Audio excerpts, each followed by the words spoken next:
C'est un parcours très complet et sportif.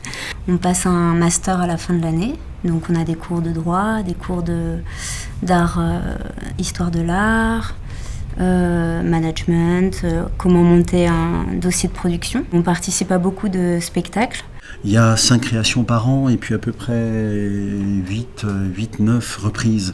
Donc ils vont être sur à peu près 14 spectacles dans l'année, et 14 spectacles qui ne sont pas du tout la même veine, qui ne se chauffent pas au même feu théâtral, avec des esthétiques extrêmement différentes, des metteurs en scène qui ne procèdent pas du tout des mêmes modalités de présentation de leurs spectacles. S'ils en ressortent de cette année en commençant à aimer un peu ce qu'ils étaient censés ne pas aimer et à douter un petit peu de ce que tout le monde portait au nu, c'est le début d'un goût singulier.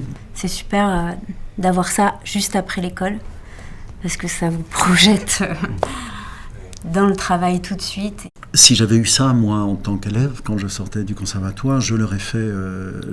L'AFDAS nous aide à un endroit qui est un petit peu sa temporalité et son bras armé sur une chose, justement, qui est pas de l'ordre d'une efficacité immédiate, de l'ordre de là où on peut se développer. Voilà.